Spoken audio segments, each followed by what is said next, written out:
Esther Passaris. So allow me, Waziri, to just have her say something before I proceed. Karibu, tumpigie makofi.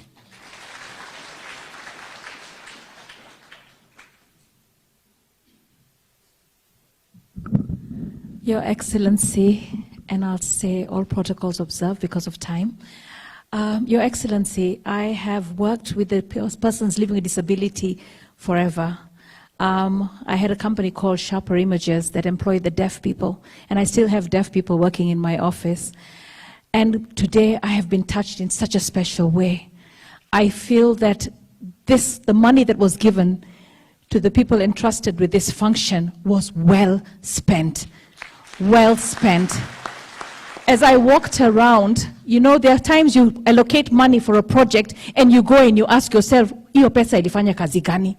But here, I have been, because I had spinal problems, I've been through physio at Aga Khan, at Nairobi Hospital, and I want to tell you that this facility has better equipment than all the private hospitals in Kenya, has better equipment and coordination than all the facilities I've been even in India.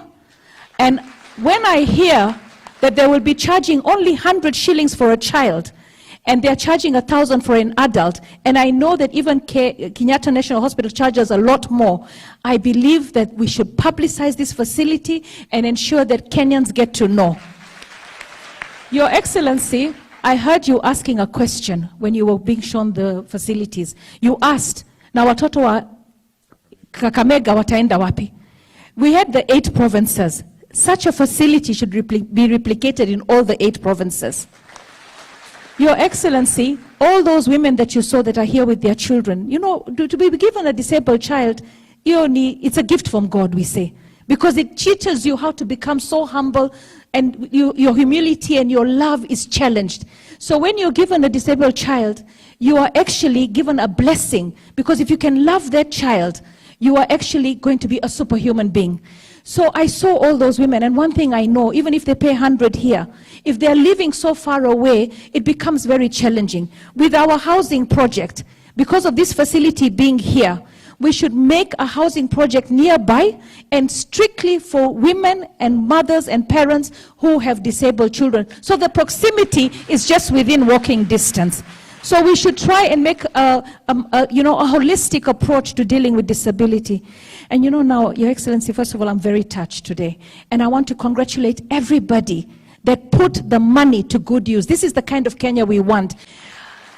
Now that I have your audience, and I know you're a very busy man, Your Excellency, we have a problem at Kenyatta National Hospital. They are detaining patients. There are a lot of patients being detained, beds being occupied by people who should go home.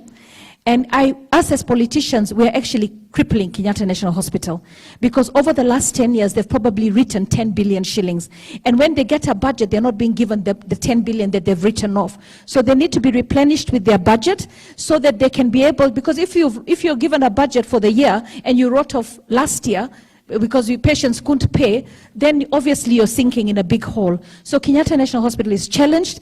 I don't want any of those patients to spend Christmas in the hospital. Some are detained for even 6 months, 1 year. I really pray that you will give a directive to release all those detained patients, because that is part of your UHC. The community health promoters that you recently launched, I want to advise them to waende watafute hawa watoto ambao wamefungwa kwa manyumba, watolewe waletwe hapa, waanze physiotherapy. Thank you so much and God bless you. Asante sana Esther.